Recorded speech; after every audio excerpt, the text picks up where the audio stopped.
ಶ್ರೀ ಸಿದ್ದರಾಮಯ್ಯನವರು, ಸನ್ಮಾನ್ಯ ಮುಖ್ಯಮಂತ್ರಿಗಳು, ಕರ್ನಾಟಕ ಸರ್ಕಾರ, ಶ್ರೀ ಸಿದ್ದರಾಮಯ್ಯನವರು.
ಈ ಸಮಾರಂಭದಲ್ಲಿ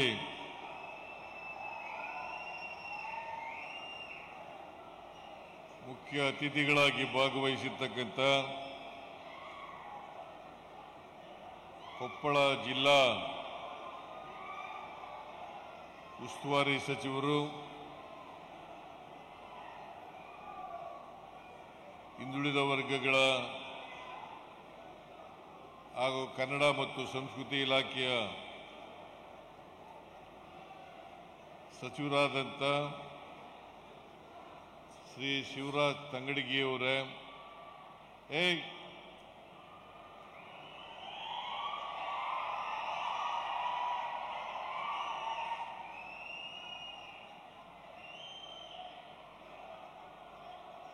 ವಸತಿ ಸಚಿವರಾದಂಥ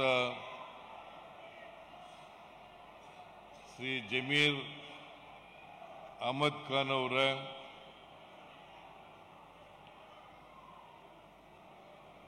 ವೈದ್ಯಕೀಯ ಶಿಕ್ಷಣ ಸಚಿವರಾದಂಥ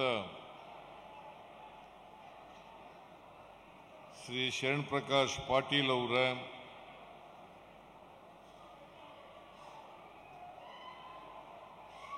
ಸರ್ಕಾರದ ಆರ್ಥಿಕ ಸಲಹೆಗಾರರಾದಂಥ ಶ್ರೀ ಬಸವರಾಜ ರಾಯರೆಡ್ಡಿ ಅವರೇ, KKRDB ಅಧ್ಯಕ್ಷರು ಶಾಸಕರು ಆದಂಥ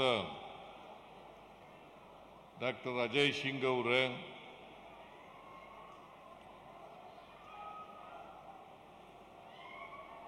ಲೋಕಸಭಾ ಸದಸ್ಯರಾದಂಥ ರಾಜಶೇಖರ ಇಟ್ನಾಳ್ ಅವರೇ, ಈ ಸಮಾರಂಭದ ಅಧ್ಯಕ್ಷತೆ ವಹಿಸಿರ್ತಕ್ಕಂಥ ಹಾಗೂ ಶಾಸಕರಾದಂಥ ಶ್ರೀ ರಾಘವೇಂದ್ರ ಇಟ್ನಾಳ್ ಅವರೇ, ಗ್ಯಾರಂಟಿ ಯೋಜನೆಗಳ ರಾಜ್ಯಾಧ್ಯಕ್ಷರು, ಮಾಜಿ ಸಚಿವರು ಆದಂಥ ಶ್ರೀ HM ರೇವಣ್ಣ ಅವರೇ, ಶಾಸಕರಾದಂಥ ಹಂಪನಗೌಡ ಬಾದರ್ಲಿ ಅವರೇ, ಮೇಲ್ಮನೆಯ ಸದಸ್ಯರಾದಂಥ ಶರಣಗೌಡ ಬಯ್ಯಾಪುರ ಅವರ, ಕೊಪ್ಪಳ ಜಿಲ್ಲಾ ಅಧ್ಯಕ್ಷರು ಮಾಜಿ ಮಂತ್ರಿಗಳು ಆದಂಥ ಅಮರೇಗೌಡ ಬಯ್ಯಾಪುರ ಅವರ, ಮಾಜಿ ಸಂಸದರಾದಂಥ ಕರಡಿ ಸಂಗಣ್ಣವರ, ತುಂಗಭದ್ರಾ ಯೋಜನಾ ಅಚ್ಚುಕಟ್ಟು ಪ್ರಾಧಿಕಾರದ ಅಧ್ಯಕ್ಷರಾದಂಥ ಹಸನ್ ಸಾಬ್ ದೋತಿಹಾಳ್ ಅವರ, ನಗರಸಭೆಯ ಕೊಪ್ಪಳ ನಗರಸಭೆಯ ಅಧ್ಯಕ್ಷರಾದಂಥ ಅಮ್ಜದ್ ಪಟೇಲ್ ಅವರ,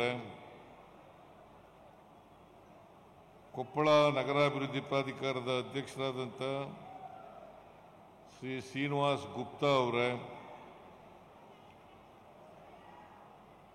ಜಿಲ್ಲಾ ಗ್ಯಾರಂಟಿ ಯೋಜನೆಗಳ ಅನುಷ್ಠಾನ ಸಮಿತಿಯ ಅಧ್ಯಕ್ಷರಾದಂಥ ರೆಡ್ಡಿ ಶ್ರೀನಿವಾಸ್ ಅವರ,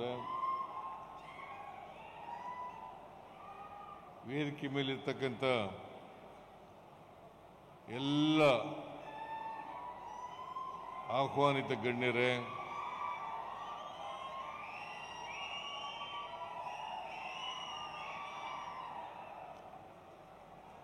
ಜಿಲ್ಲೆಯ ಎಲ್ಲ ಅಧಿಕಾರಿ ಸ್ನೇಹಿತರೇ, ಇಷ್ಟೊಂದು ಬೃಹತ್ ಸಂಖ್ಯೆಯಲ್ಲಿ ಈ ಸಮಾರಂಭಕ್ಕೆ ಬಂದಿರತಕ್ಕಂಥ ಎಲ್ಲ ಆತ್ಮೀಯ ಅಣ್ಣ ತಮ್ಮಂದಿರೇ, ಅಕ್ಕ ತಂಗಿಯರೇ, ಇತರ ಎಲ್ಲ ಯುವಕ ಸ್ನೇಹಿತರೇ, ಮಾಧ್ಯಮದ ಎಲ್ಲ ಗೆಳೆಯರೇ, ಇವತ್ತು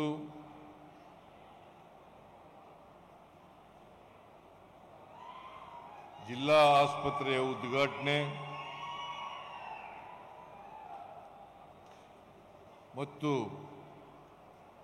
ಸೂಪರ್ ಸ್ಪೆಷಾಲಿಟಿ ಆಸ್ಪತ್ರೆಗೆ ಶಂಕುಸ್ಥಾಪನೆ, ಇಂದಿರಾ ಕ್ಯಾಂಟೀನ್ ಉದ್ಘಾಟನೆ, ಕನಕ ಮೂರ್ತಿಯ ಲೋಕಾರ್ಪಣೆ ಹಾಗೂ ವಿವಿಧ ಸವಲತ್ತುಗಳ ಸುಮಾರು 50 ಕೋಟಿಗೂ ಹೆಚ್ಚು ರೂಪಾಯಿನಲ್ಲಿ 50 ಕೋಟಿ ರೂಪಾಯಿಗಳು ಹೆಚ್ಚು ರೂನಲ್ಲಿ ಈ ಜಿಲ್ಲೆಯಲ್ಲಿರ್ತಕ್ಕಂಥ ಬಡವರಿಗೆ ಅನೇಕ ಸವಲತ್ತುಗಳನ್ನು ವಿತರಣೆ ಮಾಡತಕ್ಕಂಥ ಕಾರ್ಯಕ್ರಮ. ಈ ಎಲ್ಲ ಕಾರ್ಯಕ್ರಮದಲ್ಲಿ ನಾನು ಅತ್ಯಂತ ಸಂತೋಷದಿಂದ ಭಾಗಿಯಾಗಿದ್ದೇನೆ ಅಂತಕ್ಕಂಥ ಮಾತುಗಳನ್ನು ಹೇಳಲಿಕ್ಕೆ ಬಯಸ್ತಾ ಇದ್ದೇನೆ. ಬಹುಶಃ ಕೊಪ್ಪಳದಲ್ಲಿ ಹಿಂದೆ ಒಂದು ಕಾರ್ಯಕ್ರಮ ನಡೆದಿತ್ತು, ಕೃಷಿ ಭಾಗ್ಯ ಕಾರ್ಯಕ್ರಮ. ಆ ಕಾರ್ಯಕ್ರಮ ಆದಮೇಲೆ ಇಷ್ಟೊಂದು ದೊಡ್ಡ ಸಂಖ್ಯೆಯಲ್ಲಿ ಆಗಿರ್ತಕ್ಕಂಥ ಕಾರ್ಯಕ್ರಮ ಇದೇ ಮೊದಲು ಅಂತಕ್ಕಂಥ ಮಾತುಗಳನ್ನು ಹೇಳಲಿಕ್ಕೆ ಬಯಸ್ತಾ ಇದ್ದೇನೆ. ಹಾಗಾಗಿ ಇದನ್ನು ಸಂಘಟಿಸಿದಂಥ ಜಿಲ್ಲಾ ಮಂತ್ರಿಗಳಿಗೆ, ಎಲ್ಲ ಶಾಸಕರಿಗೆ ನಾನು ಸರ್ಕಾರದ ಪರವಾಗಿ ಅಭಿನಂದನೆಗಳನ್ನು ಹೇಳಲಿಕ್ಕೆ ಬಯಸ್ತಾ ಇದ್ದೇನೆ. ಹಾಗೆಯೇ ಕೊಪ್ಪಳದ ಜಿಲ್ಲಾ ಕಾಂಗ್ರೆಸ್ ಅಧ್ಯಕ್ಷರಾದಂಥ ಅಮರೇಗೌಡ ಪಾಟೀಲ್ರಿಗೂ ಕೂಡ ಧನ್ಯವಾದಗಳನ್ನು ಹೇಳಲಿಕ್ಕೆ ಬಯಸ್ತಾ ಇದ್ದೇನೆ.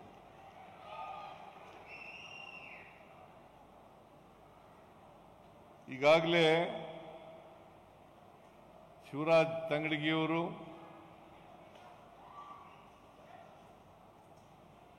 ಶರಣ್ ಪಾಟೀಲ್ ಅವರು, ಜಮೀರ್ ಅಹಮದ್ ಖಾನ್ ಅವರು, ರಾಘವೇಂದ್ರ ಇಟ್ನಾಳ್ ಅವರು ಮತ್ತೆ ರಾಯಾರೆಡ್ಡಿಯವರು ಬಹಳ ಹಿರಿಯ ಮುಖಂಡರು, ಜಿಲ್ಲೆಯಲ್ಲಿರ್ತಕ್ಕಂಥ ಹಿರಿಯ ಮುಖಂಡರು ಅನೇಕ ವಿಚಾರಗಳನ್ನು ನಿಮ್ಮ ಮುಂದೆ ಪ್ರಸ್ತಾಪ ಮಾಡಿದ್ದಾರೆ.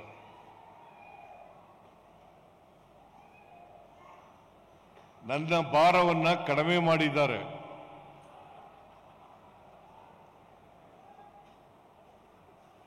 ಹಾಗಾಗಿ ನೀವೆಲ್ಲರೂ ಅರ್ಧ ಗಂಟೆ ಕೂತ್ಕೊಂಡ್ರೆ ನಾನು ಮಾತಾಡ್ತೇನೆ.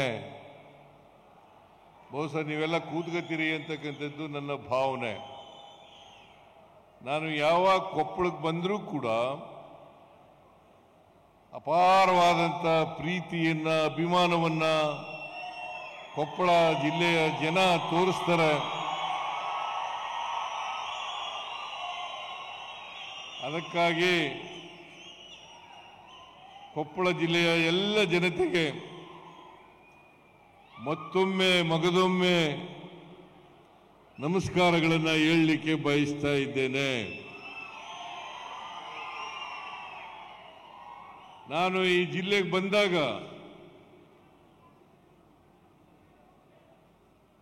ಮೈಸೂರು ಜಿಲ್ಲೆಗೆ ಹೋದಾಗ ಎಷ್ಟು ಸಂತಸ ಆಗ್ತದೋ ಅಷ್ಟೇ ಸಂತಸ ಕೊಪ್ಪಳಕ್ಕೂ ಬಂದಾಗ ಆಗ್ತದೆ ಅಂತಕ್ಕಂಥ ಮಾತುಗಳನ್ನು ಹೇಳಕ್ಕೆ ಬಯಸ್ತಾ ಇದ್ದೇನೆ. ಕಾರಣ ಯಾಕಪ್ಪ ಅಂತಂದ್ರೆ ಮೈಸೂರು ಇಲ್ಲಿಂದ ಸುಮಾರು 300 ಕಿಲೋಮೀಟರ್ ಅಂತರ ಇದೆ. 300 ಕಿಲೋಮೀಟರ್ ಅಂತರ ಇದೆ. ಅಲ್ಲಿಂದ ಬಂದು ಕೊಪ್ಪಳದಲ್ಲಿ ಲೋಕಸಭೆಗೆ ಸ್ಪರ್ಧೆ ಮಾಡಿದ್ದೆ 1991ರಲ್ಲಿ. 1990ರಲ್ಲಿ ಬಹುಶಃ ಇಲ್ಲಿ ಕೂತಿರ್ತಕ್ಕಂಥ ಅನೇಕ ಜನ ಕೆಲಸ ಮಾಡಿದ್ದಾರೆ. ಜ್ಯೋತಿಹಾಳ್, ಆಮೇಲೆ ಪಟೇಲ್, ಬಸಟ್ಟಪ್ಪ, ನೀವೆಲ್ಲ ಇನ್ನೂ ಸಣ್ಣ ಹುಡುಗರು,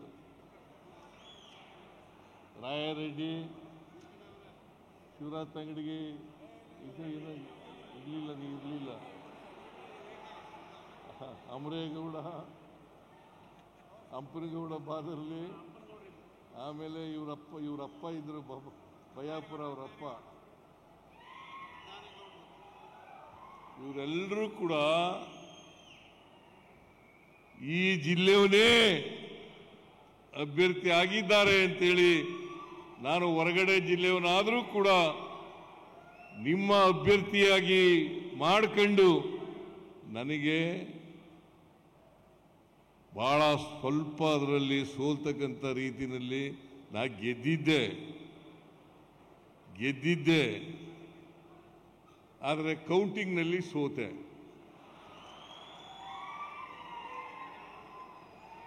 ಒಂದು ವೇಳೆ ರಾಜೀವ್ ಗಾಂಧಿಯವರು ಹಠಾತ್ ಅವರ ನಿಧನ ಆಗದೆ ಹೋಗಿದ್ರೆ ನಾನು 100ಕ್ಕೆ 100 ಗೆಲ್ತಿದ್ದೆ. ಬಹುಶಃ ನಾನು ಮುಖ್ಯಮಂತ್ರಿ ಆಗ್ತಾ ಇದ್ನೋ ಇಲ್ವೋ ಅಂತದ್ದು ಗೊತ್ತಿಲ್ಲ, ಲೋಕಸಭೆಗೆ ಸದಸ್ಯನಾಗಿ ಹೋಗ್ತಿದ್ದೆ. ಅಷ್ಟರ ಮಟ್ಟಿಗೆ ನೀವು ಪ್ರೀತಿ ಅಭಿಮಾನದಿಂದ ನನಗೆ ಓಟನ್ನು ಕೊಟ್ಟಿದ್ರಿ.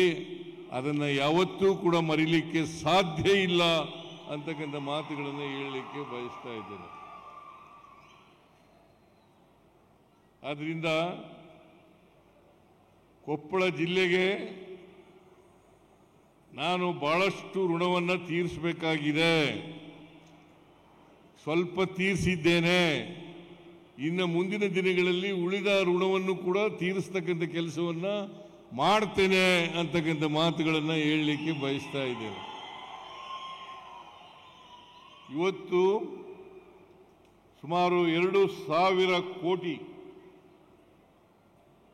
ಕೊಪ್ಪಳ ಜಿಲ್ಲೆಯಲ್ಲಿ 2,000 ಕೋಟಿ ರೂಪಾಯಿಗಳ ಅಭಿವೃದ್ಧಿ ಕಾರ್ಯಕ್ರಮಗಳಿಗೆ ಶಂಕುಸ್ಥಾಪನೆ ಮತ್ತು ಉದ್ಘಾಟನೆ ಕಾರ್ಯಕ್ರಮವನ್ನು ಮಾಡಿದ್ದೇವೆ.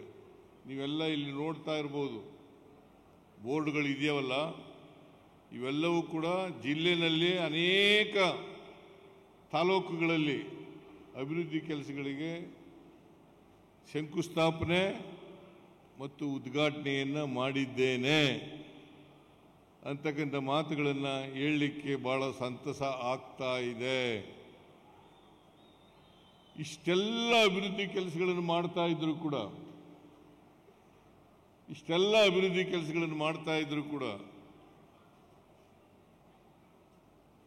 ವಿರೋಧ ಪಕ್ಷದಲ್ಲಿರ್ತಕ್ಕಂಥ ಬಿಜೆಪಿಯವರು, ಜೆಡಿಎಸ್ನವರು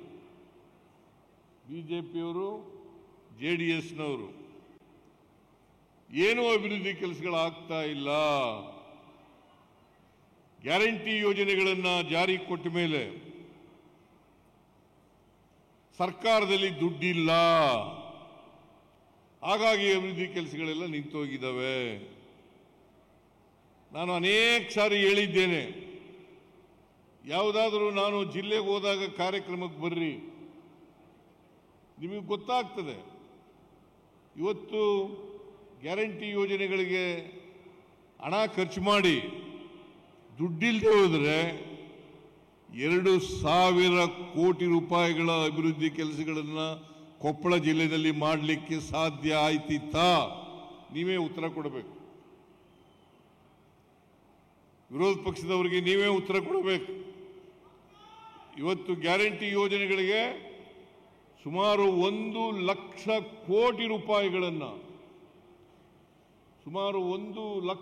ಕೋಟಿ ರೂಪಾಯಿಗಳನ್ನು ಇವತ್ತಿನವರೆಗೆ ಖರ್ಚು ಮಾಡಿದ್ದೇವೆ. 1,00,000 ಕೋಟಿ. ಬಿಜೆಪಿಯವರು ಹೇಳಿ, ಒಂದೇ ವೇದಿಕೆಗೆ ಬರಲಿ, ಚರ್ಚೆ ಮಾಡೋಣ. ಕೊಪ್ಪಳಕ್ಕೆ ಬರಲಿ ಅಥವಾ ಬೇರೆ ಜಿಲ್ಲೆಗೆ ಯಾವುದಾದ್ರು ಜಿಲ್ಲೆಯಲ್ಲಿ ಕಾರ್ಯಕ್ರಮ ಇದ್ದಾಗ ಬರಲಿ, ನಾನು ಲೆಕ್ಕ ಕೊಡ್ಲಿಕ್ಕೆ ತಯಾರಾಗಿದ್ದೇನೆ.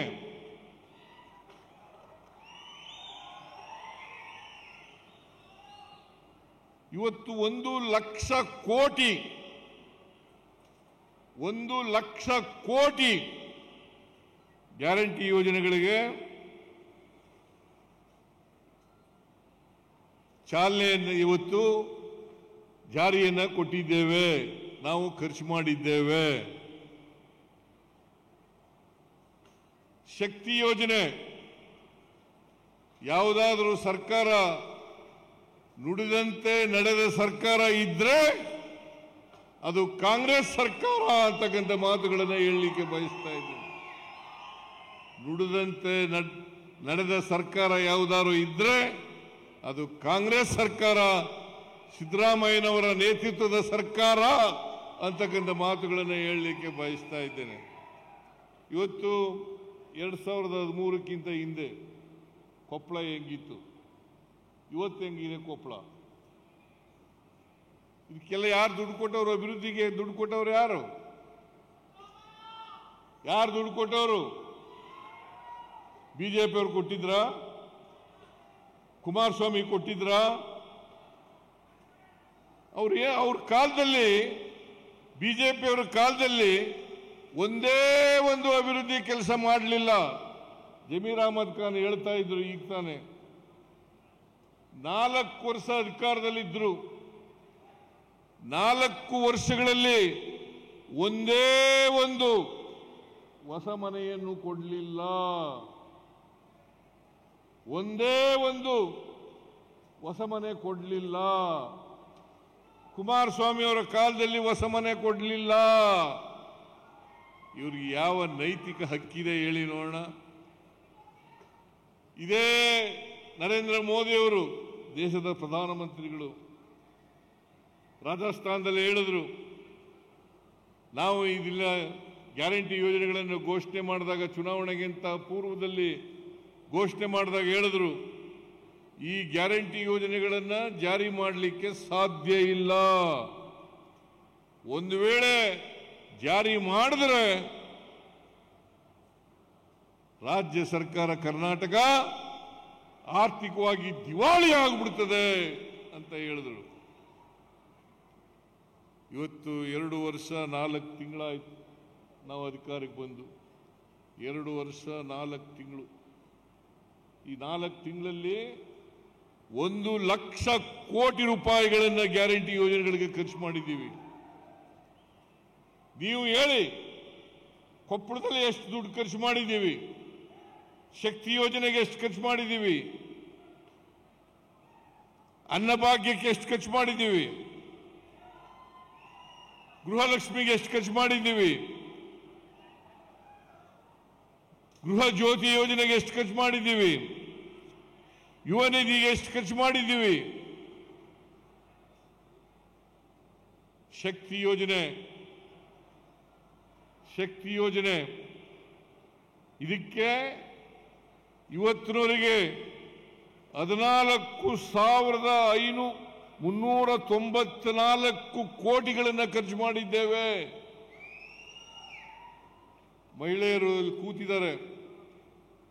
ನೀವು ಯಾರಾದರೂ ದುಡ್ಡು ಕೊಟ್ಟು ಬಸ್ನಲ್ಲಿ ಓಡಾಡ್ತಾ ಇದ್ದೀರಾ? ಯಾರು ದುಡ್ಡು ಕೊಟ್ಟು ಬಸ್ನಲ್ಲಿ ಓಡಾಡ್ತಾ ಇದ್ದೀರಾ? ಇಲ್ಲ. ಸುಮಾರು 563 ಕೋಟಿ ಮಹಿಳೆಯರು ಫ್ರೀಯಾಗಿ ಸರ್ಕಾರಿ ಬಸ್ಗಳಲ್ಲಿ ಟ್ರಾವೆಲ್ ಮಾಡಿದ್ದಾರೆ. ಅದಕ್ಕೆ ಖರ್ಚಾಗಿರ್ತಕ್ಕಂಥ ಹಣ 14,394 ಕೊಪ್ಪಳದಲ್ಲಿ, ಈ ಜಿಲ್ಲೆನಲ್ಲಿ, ಕೊಪ್ಪಳ ಜಿಲ್ಲೆಯಲ್ಲಿ 9,22,00,000 ಮಹಿಳೆಯರು ಫ್ರೀಯಾಗಿ ಬಸ್ನಲ್ಲಿ ಪಯಣ ಮಾಡಿದ್ದಾರೆ. ಈ ಜಿಲ್ಲೆಯಲ್ಲಿ ಖರ್ಚಾಗಿರ್ತಕ್ಕಂಥ ಹಣ 330 ಕೋಟಿ ರೂಪಾಯಿಗಳು. 330 ಕೋಟಿ ರೂಪಾಯಿಗಳು. ಅನ್ನಭಾಗ್ಯ ಯೋಜನೆಯಲ್ಲಿ ಸುಮಾರು ಫಲಾನುಭವಿಗಳ ಸಂಖ್ಯೆ 72 ಕೋಟಿ. ಖರ್ಚಾಗಿರ್ತಕ್ಕಂಥ ಹಣ 11,822 ಕೋಟಿ. ಕೊಪ್ಪಳ ಜಿಲ್ಲೆಯಲ್ಲಿ 1,96,00,000 ಫಲಾನುಭವಿಗಳು. ಖರ್ಚಾಗಿರ್ತಕ್ಕಂಥ ಹಣ 320 ಕೋಟಿ.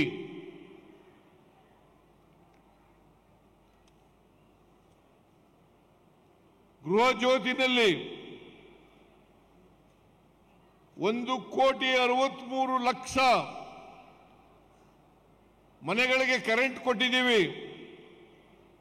ಒಟ್ಟು ಖರ್ಚಾಗಿರ್ತಕ್ಕಂಥ ಹಣ 18,889 ಕೋಟಿ. ಕೊಪ್ಪಳದಲ್ಲಿ ಫಲಾನುಭವಿಗಳು 2,75,903. ಖರ್ಚಾಗಿರ್ತಕ್ಕಂಥ ಹಣ 290 ಕೋಟಿ. ಗೃಹಲಕ್ಷ್ಮಿ ಕಾರ್ಯಕ್ರಮ ಒಟ್ಟು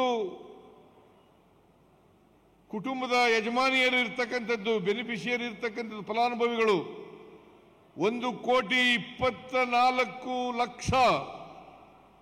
ಖರ್ಚಾಗಿರ್ತಕ್ಕಂಥ ಹಣ 50,005 ಕೋಟಿ. 50,005 ಕೋಟಿ. ಕೊಪ್ಪಳದಲ್ಲಿ ಇರ್ತಕ್ಕಂಥ ಫಲಾನುಭವಿಗಳು 3,17,776.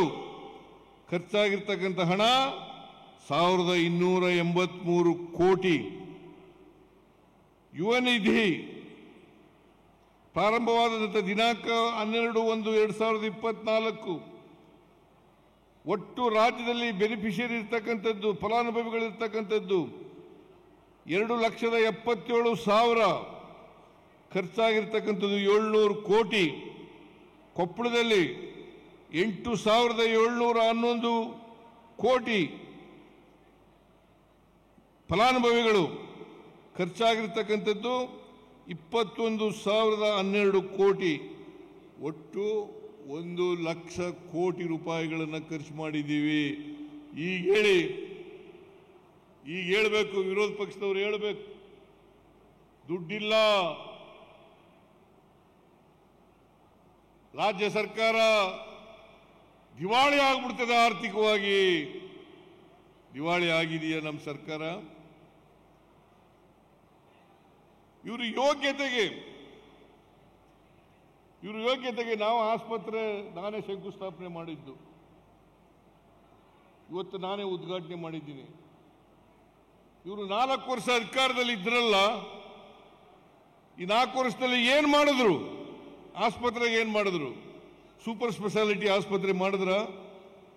ನಾನು ಘೋಷಣೆ ಮಾಡಿದ್ದೆ, ಪ್ರತಿ ಜಿಲ್ಲೆನಲ್ಲಿ ಒಂದು ಆಸ್ಪತ್ರೆ ಇರಬೇಕು, ಒಂದು ಮೆಡಿಕಲ್ ಕಾಲೇಜ್ ಇರಬೇಕು ಅಂತ ಹೇಳಿ, ಒಂದು ಸೂಪರ್ ಸ್ಪೆಷಾಲಿಟಿ ಆಸ್ಪತ್ರೆ ಇರಬೇಕು. ಯಾಕಂತಂದ್ರೆ ಹಳ್ಳಿಗಾಡಿನ ಜನ, ಬಡವರಿಗೂ ಕೂಡ ಗುಣಮಟ್ಟದ ಆರೋಗ್ಯ ಸೇವೆ ದೊರಕಬೇಕು. ಬರೀ ಶ್ರೀಮಂತರು ಸಿಕ್ಕಿದ್ರೆ ಸಾಲದು, ಬಡವರಿಗೂ ಸಿಕ್ಕಬೇಕು. ಬಡವರು ಕೂಡ ಉತ್ತಮವಾದಂಥ ಗುಣಮಟ್ಟದ ಆರೋಗ್ಯ ಸೇವೆಯನ್ನು ಪಡೆಯಬೇಕು ಅಂತಕ್ಕಂಥ ಉದ್ದೇಶದಿಂದ, ಅದರ ಜೊತೆಗೆ ಬಡವರ ಮಕ್ಕಳು ಹಳ್ಳಿಯವರ ಮಕ್ಕಳು ಅವರೂ ಕೂಡ ಡಾಕ್ಟರ್ಗಳಾಗಬೇಕು ಅಂತಕ್ಕಂಥ ಉದ್ದೇಶದಿಂದ ಪ್ರತಿ ಜಿಲ್ಲೆಯಲ್ಲಿ ಒಂದು ಮೆಡಿಕಲ್ ಕಾಲೇಜು, ಒಂದು ಆಸ್ಪತ್ರೆ, ಒಂದು ಸೂಪರ್ ಸ್ಪೆಷಾಲಿಟಿ ಆಸ್ಪತ್ರೆ ಇವುಗಳನ್ನು ನಿರ್ಮಾಣ ಮಾಡಬೇಕು ಅಂತೇಳಿ ಈಗಾಗಲೇ 22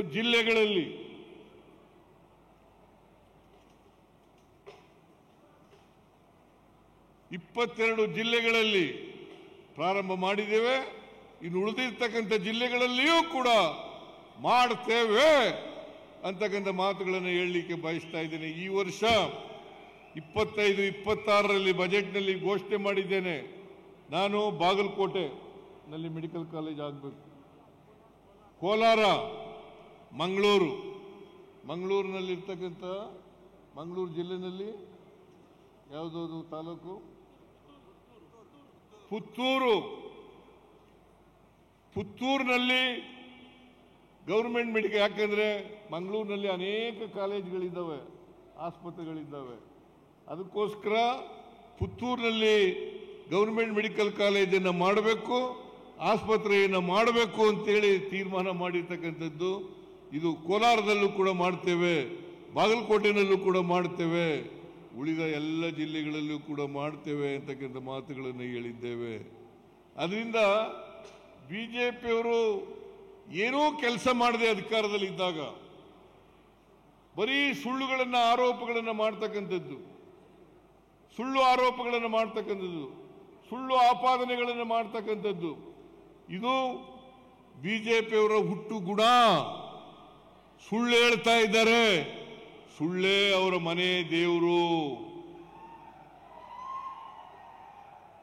ಸುಳ್ಳು ಹೇಳದೆ ಮನೆ ದೇವರು. ಜನರಿಗೆ ಸುಳ್ಳು ಹೇಳಿ, ಸುಳ್ಳು ಆಪಾದನೆಗಳನ್ನು ಮಾಡಿ ದಾರಿ ತಪ್ಪಿಸ್ತಕ್ಕಂಥ ಕೆಲಸವನ್ನು ಮಾಡ್ತಾ ಇದ್ದಾರೆ. ಅದರಿಂದ ನೀವು ಯಾರು ಕೂಡ ಅವ್ರ ಮಾತುಗಳಿಗೆ ಕಿವಿ ಕೊಡಬಾರದು ಅಂತಕ್ಕಂಥ ಮನವಿಯನ್ನು ನಿಮ್ಮಲ್ಲಿ ಅತ್ಯಂತ ಕಳಕಳಿಯಿಂದ ಮಾಡಲಿಕ್ಕೆ ಬಯಸ್ತಾ ಇದ್ದೇನೆ. ರಾಜ್ಯ ಹಣಕಾಸಿನ ಪರಿಸ್ಥಿತಿ ಸದೃಢವಾಗಿದೆ. ಆದರೆ ಅವರು ಕೇಂದ್ರ ಸರ್ಕಾರ ಇವತ್ತು GST ರ್ಯಾಷನಲೈಸ್ ಮಾಡಿದ್ದಾರೆ.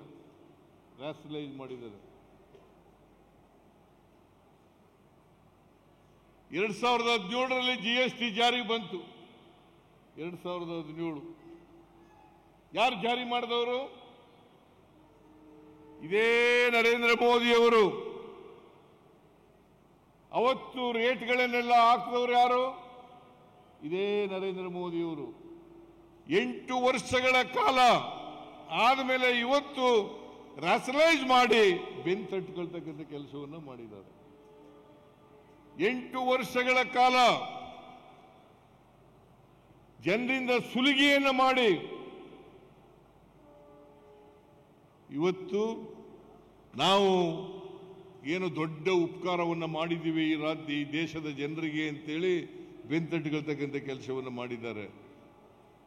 GST ತೆರಿಗೆಯನ್ನು ಹಾಕಿದವರು ನರೇಂದ್ರ ಮೋದಿಯವರು, ಈ ದೇಶದ ಪ್ರಧಾನಮಂತ್ರಿಗಳು, ಬಿಜೆಪಿ ಸರ್ಕಾರ. ನಮಗೆ ದೊಡ್ಡ ಅನ್ಯಾಯ ಮಾಡ್ತಾ ಇದ್ದಾರೆ. ಇದರಿಂದ ಕರ್ನಾಟಕ ಸರ್ಕಾರ ಸುಮಾರು 15,000 ಕೋಟಿ ರೂಪಾಯಿಗಳನ್ನು ಕಳ್ಕೊಳ್ತಾ ಇದೆ. GSTಯನ್ನು ಸರಳೀಕರಣ ಮಾಡೋದ್ರಿಂದ 15,000 ಕೋಟಿ ವರ್ಷಕ್ಕೆ ನಾವು ಕಳ್ಕೊತಾ ಇದ್ದೀವಿ. ಕೇಂದ್ರ ಸರ್ಕಾರಕ್ಕೆ ಏನು ಕಳ್ಕೊಳ್ಳಲ್ಲ, ಯಾಕಂದ್ರೆ ಸೆಸ್ಸು ಸರ್ಚಾರ್ಜ್ಗಳಲ್ಲಿ ವಸೂಲು ಮಾಡ್ಕೊತಾರೆ. ಸರ್ಚಾರ್ಜ್ಗಳಲ್ಲಿ ವಸೂಲು ಮಾಡ್ಕೊತಾರೆ. ನಮಗೆ ಸೆಸ್ನಲ್ಲಿ ಪಾಲ್ ಕೊಡಲ್ಲ, ಸರ್ಚಾರ್ಜ್ನಲ್ಲಿ ಪಾಲ್ ಕೊಡಲ್ಲ, ಎಲ್ಲನೂ ಅವರೇ ಇಟ್ಕೊಂಡ್ಬಿಡ್ತಾರೆ. ಒಂದು ವರ್ಷಕ್ಕೆ ನಾವು ಕೊಡ್ತಕ್ಕಂಥ ತೆರಿಗೆ, ₹1 ತೆರಿಗೆ ಕೊಟ್ಟರೆ ನಮಗೆ ವಾಪಸ್ ಬರ್ತಕ್ಕಂಥದ್ದು 13-14 ಪೈಸೆ ಮಾತ್ರ. ₹1 ತೆರಿಗೆ ಕೊಟ್ಟರೆ, ಕರ್ನಾಟಕದಿಂದ ₹1 ತೆರಿಗೆ ಕೊಟ್ಟರೆ ನಮಗೆ ಬರ್ತಕ್ಕಂಥದ್ದು 14-15 ಪೈಸೆ ಮಾತ್ರ. ಇನ್ನು ಉಳಿದದೆಲ್ಲ ಅವರೇ ಇಟ್ಕೊತಾರೆ. 86 ಪೈಸೆ ಅವರೇ ಇಟ್ಕೊಳ್ತಾರೆ. ನಾವು ತೆರಿಗೆ ವಸೂಲು ಮಾಡಿಕೊಡ್ತಕ್ಕಂಥದ್ದು. ನಮಗೆ ಕೇಂದ್ರ ಸರ್ಕಾರ 15ನೇ ಹಣಕಾಸಿನ ಆಯೋಗದಿಂದ ದೊಡ್ಡ ಅನ್ಯಾಯ ಆಯಿತು. ಯಾಕೆಂದರೆ ಪ್ರತಿ ವರ್ಷ 5 ವರ್ಷಕ್ಕೊಮ್ಮೆ ತೆರಿಗೆ ನಾವು ಏನು ಕಲೆಕ್ಟ್ ಮಾಡ್ತೀವಿ, ಆ ತೆರಿಗೆನಲ್ಲಿ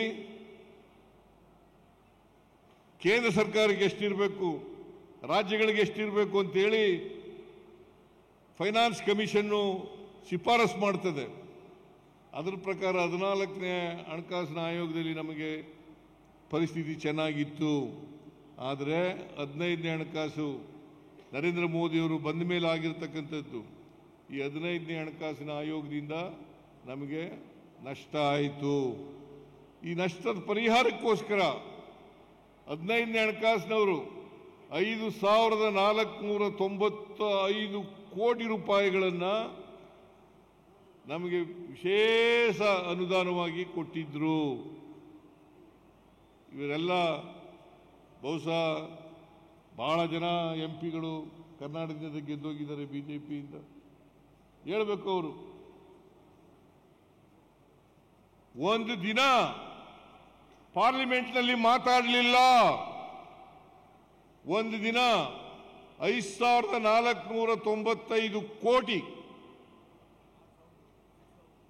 6,000 ಕೋಟಿ ಕೆರೆಗಳ ಅಭಿವೃದ್ಧಿಗೆ ಬೆಂಗಳೂರು ನಗರದಲ್ಲಿ, ಪೆರಿಫೆರಲ್ ರಿಂಗ್ ರೋಡ್ಗೆ 3,000 ಕೋಟಿ, ಒಟ್ಟು 6,000 ಕೋಟಿ ರೂಪಾಯಿಗಳನ್ನು ಕೊಟ್ಟಿದ್ರು. ಒಟ್ಟು 11,495 ಕೋಟಿ. ಇವತ್ತಿನವರೆಗೂ ₹1 ಕೊಡಲಿಲ್ಲ. ಭದ್ರಾ ಮೇಲ್ದಂಡೆ ಯೋಜನೆ ನಿರ್ಮಲಾ ಸೀತಾರಾಮನ್ ತಮ್ಮ ಆಯವ್ಯಯದಲ್ಲಿ ಹೇಳಿದ್ರು. ಆಯವ್ಯಯ ಮಂಡಿಸಿದಾಗ 2023-24ರಲ್ಲಿ ಆಯವ್ಯಯ ಮಂಡಿಸಿದಾಗ ಹೇಳಿದ್ರು, ನಾವು 5,300 ಕೋಟಿ ರೂಪಾಯಿಯನ್ನ ಭದ್ರಾ ಮೇಲ್ದಂಡೆ ಯೋಜನೆಗೆ ಕೊಡ್ತೀವಿ. ಅದು ಬಜೆಟ್ ಅನೌನ್ಸ್ಮೆಂಟ್, ಬಜೆಟ್ ಘೋಷಣೆ. ಆದರೆ ಇವತ್ತಿನವರೆಗೆ ₹1 ಕೊಡಲಿಲ್ಲ.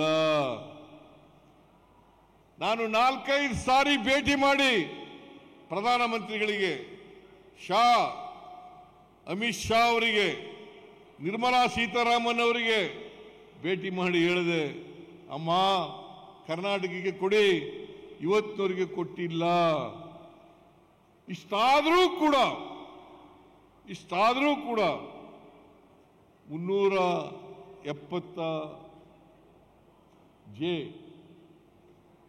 5,000 ರೂಪಾಯಿಗಳನ್ನು ಕೊಟ್ಟಿದ್ದೇನೆ. 5,000 ಕೋಟಿ, 5,000 ಕೋಟಿ ರೂಪಾಯಿಗಳನ್ನು 2024-25ರಲ್ಲಿ ಮತ್ತು 25-26ರಲ್ಲಿ 5,000 ಕೋಟಿ ರೂಪಾಯಿಗಳನ್ನು ಕೊಟ್ಟಿದ್ದೇನೆ.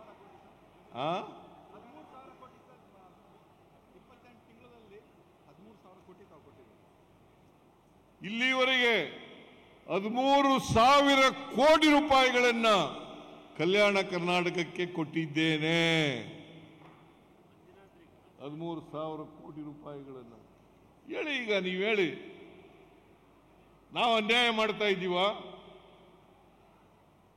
ನಮ್ಮ ಉದ್ದೇಶ ಸಮಾಜದ ಕಟ್ಟಕಡೆಯ ಮನುಷ್ಯ ಸರ್ವರಿಗೂ ಸಮಪಾಲು ಸಿಕ್ಕಬೇಕು, ಸಮಬಾಳು ಸಿಕ್ಕಬೇಕು. ಅದರಲ್ಲಿ ನಂಬಿಕೆ ಇಟ್ಕೊಂಡಿರ್ತಕ್ಕಂಥವ್ರು ನಾವು. ಬಸವಣ್ಣವ್ರನ್ನ ಸಾಂಸ್ಕೃತಿಕ ನಾಯಕ ಅಂತ ಮಾಡಿದವರು ಯಾರು? ಯಾರ್ರೀ? ರಾಯರೆಡ್ಡಿ, ಯಡಿಯೂರಪ್ಪ ಮಾಡಿದ್ನ? ಬಸವರಾಜ ಬೊಮ್ಮಾಯಿ ಮಾಡಿದ್ರ?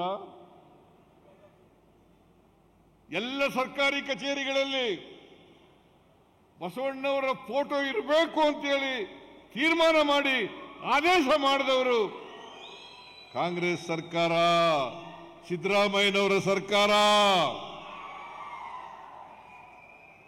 ಬಿಜಾಪುರದ ಮಹಿಳಾ ಯೂನಿವರ್ಸಿಟಿಗೆ ಅಕ್ಕ ಮಹಾದೇವಿ ಯೂನಿವರ್ಸಿಟಿ ಅಂತ ನಾಮಕರಣ ಮಾಡಿದವರು ಯಾರು? ಯಡಿಯೂರಪ್ಪ ಅಲ್ಲ, ಬಸವರಾಜ ಬೊಮ್ಮಾಯಿ ಅಲ್ಲ. ಯಾವ ನೈತಿಕತೆ ಇದೆ ಇವರಿಗೆ? ಮಾತಾಡಲಿಕ್ಕೆ ಯಾವ ನೈತಿಕತೆ ಇದೆ ಇವರಿಗೆ? ಯಾವುದೇ ನೈತಿಕತೆ ಇದ್ದೇನೆ ಅಧಿಕಾರದಲ್ಲಿದ್ದಾಗ ಲೂಟಿ ಹೊಡ್ಕೊಂಡು ರಾಜ್ಯನೆಲ್ಲ ದಿವಾಳಿ ಮಾಡಿ ರಾಯರೆಡ್ಡಿ ಹೇಳಿದ್ದಾರೆ 2017 ಕೋಟಿ 217 ಲಕ್ಷ ಕೋಟಿ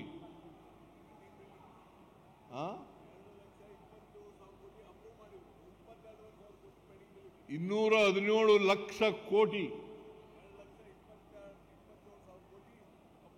ಅಪ್ರೂವ್ ಮಾಡಿದ್ರು. ದುಡ್ಡಿಲ್ದೇನೆ 1,73,000 ಕೋಟಿ 1,73,000 ಕೋಟಿ MLA-ಗಳಿಗೆಲ್ಲ ಕೊಟ್ಟಿದ್ದೀವಿ ಅಂತ ಹೇಳಿದ್ರು. ದುಡ್ಡೇ ಇಲ್ಲ. ಅವನ್ನೆಲ್ಲ ನಮ್ಮ ತಲೆ ಮೇಲೆ ಒರೆಸ್ಬಿಟ್ಟು ಹೋದ್ರು.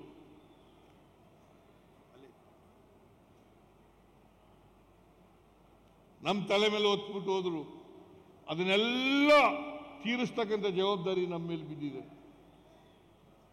ಅವೆಲ್ಲ ಇವತ್ತು ಅಪ್ಪರ್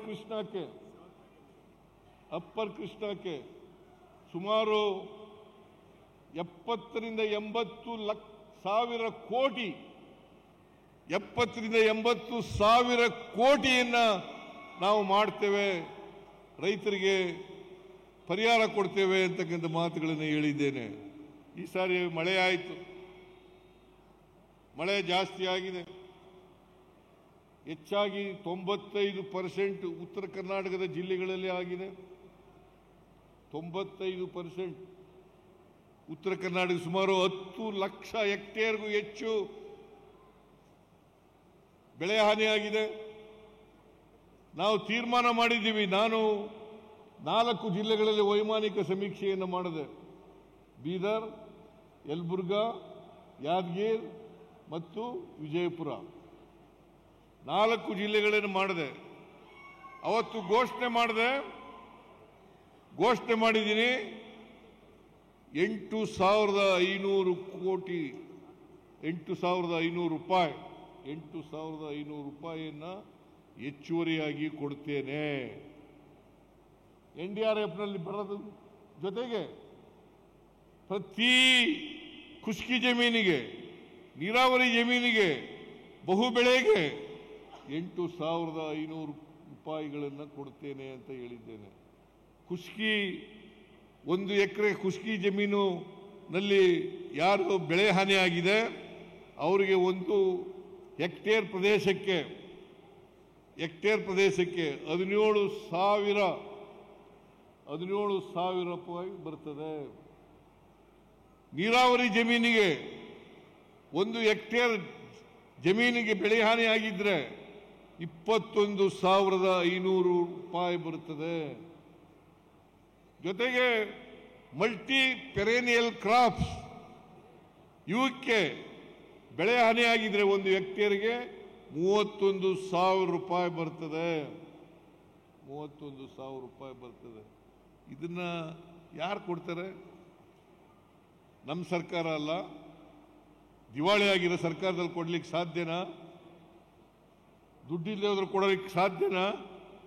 ನಾನು ಘೋಷಣೆ ಮಾಡಿದ್ದೀನಿ ಸುಮಾರು 2,000 ಕೋಟಿ ರೂಪಾಯಿಗಳು.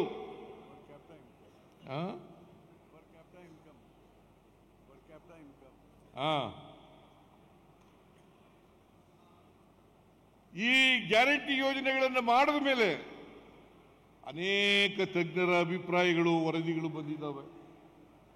ಅವೆಲ್ಲ ಹೇಳಿದ್ದಾರೆ.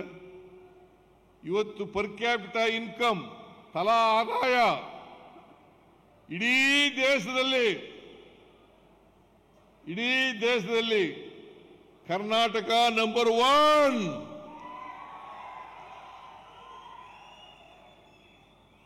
ಕರ್ನಾಟಕ ನಂಬರ್ 1 ತಲಾ ಆದಾಯದಲ್ಲಿ 2013-14ರಲ್ಲಿ 1,01,000 ರೂಪಾಯಿ ಇತ್ತು. ಇವತ್ತು 2,04,000 ರೂಪಾಯಿ. ಜನರ ಕೈಗೆ ದುಡ್ಡು ಕೊಡಬೇಕು ಅಂತೇಳಿ ನಾವು ತೀರ್ಮಾನ ಮಾಡಿ ಹಣ ಕೊಡ್ತಕ್ಕಂಥ ಕೆಲಸವನ್ನು ಮಾಡೋದು. ಅದು ಮಾಡೋದರಿಂದ ಉತ್ಪಾದನೆನೂ ಜಾಸ್ತಿ ಆಯಿತು, ಉದ್ಯೋಗನೂ ಜಾಸ್ತಿ ಆಯಿತು, ಮತ್ತೆ ತೆರಿಗೆನೂ ಕೂಡ ಜಾಸ್ತಿ ರಾಜ್ಯಕ್ಕೆ ಬರಲಿಕ್ಕೆ ಸಾಧ್ಯ ಆಯಿತು. ಅದರಿಂದ ನಾವು ಇವತ್ತು ಕರ್ನಾಟಕ ರಾಜ್ಯ ಸುಸ್ಥಿರವಾಗಿದೆ ಅಂತಕ್ಕಂಥದ್ದು ತಾವೆಲ್ಲ ತಿಳ್ಕೋಬೇಕಾಗ್ತದೆ. ನಾವು ಏನು ಕೊಟ್ಟಿದ್ದೀವಿ ಮಾತುಗಳನ್ನು, ಆ ಮಾತುಗಳನ್ನು ತಪ್ಪದೆ ನಡೆಸ್ತಕ್ಕಂಥ ಕೆಲಸವನ್ನು ಮಾಡ್ತೇವೆ. ನುಡಿದಂತೆ ನಡೀತೇವೆ, ಮಾತು ಕೊಟ್ಟಂತೆ ನಡೀತೇವೆ ಅಂತಕ್ಕಂಥ ಮಾತುಗಳನ್ನು ಹೇಳಲಿಕ್ಕೆ ಬಯಸ್ತಾ ಇದ್ದೇನೆ. ಅದರಿಂದ ನೀವೇನು ವಿಶ್ವಾಸ ಇಟ್ಟಿದ್ರಿ, ವಿಶ್ವಾಸ ಇಟ್ಟು ಆಶೀರ್ವಾದ ಮಾಡಿದ್ರಿ, ನಾವು ಎಲ್ಲ ಈ ರಾಜ್ಯದ ಎಲ್ಲ ಬಡವರಿಗೆ, ಯಾವುದೇ ಧರ್ಮ, ಯಾವುದೇ ಜಾತಿ ಸೇರಿರ್ತಕ್ಕಂಥ ಬಡವರು, ಯಾವುದೇ ಪಕ್ಷಕ್ಕೆ ಸೇರಿರ್ತಕ್ಕಂಥ ಬಡವರು, ಬಿಜೆಪಿ ಬಡವರು ನಮ್ಮ ಗ್ಯಾರಂಟಿ ಯೋಜನೆಗಳ ಫಲಾನುಭವಿಗಳಾಗಿಲ್ವಾ?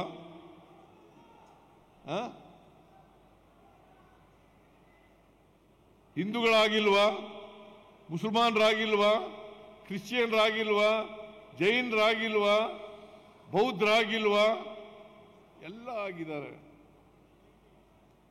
ಅದರಿಂದ ಕರ್ನಾಟಕದಲ್ಲಿ ಕಾಂಗ್ರೆಸ್ ಪಕ್ಷ ಅಸಮಾನತೆಯನ್ನು ಹೋಗಲಾಡಿಸಬೇಕು, ಸಮ ಸಮಾಜವನ್ನು ನಿರ್ಮಾಣ ಮಾಡಬೇಕು.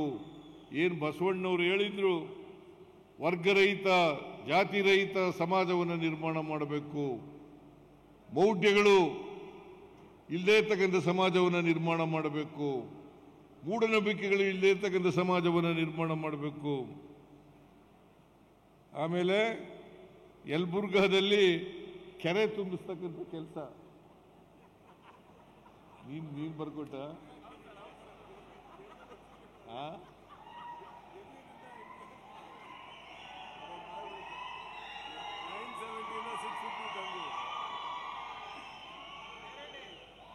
ಯಲಬುರ್ಗಾ ತಾಲೂಕು ಅಲ್ಲಿ ನದಿ ಇಲ್ಲ ಅಂತ ಹೇಳಿ ಕೆರೆ ತುಂಬಿಸ್ತಕ್ಕಂಥ ಕೆಲಸವನ್ನ ಸುಮಾರು 650 ಕೋಟಿ 34 ಕೆರೆಗಳು ಅದನ್ನು ತುಂಬಿಸ್ತಕ್ಕಂಥ ಕೆಲಸವನ್ನು ಕೂಡ ಮಾಡ್ತಾ ಇದ್ದೀವಿ. ನೋಡಿ,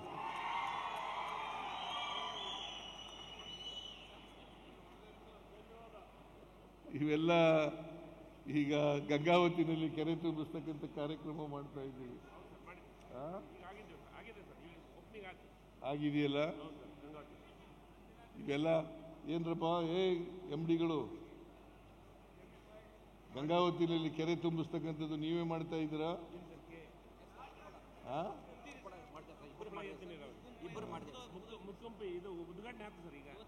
ಉದ್ಘಾಟನೆ ಆಯ್ತಲ್ಲ ಇವತ್ತು.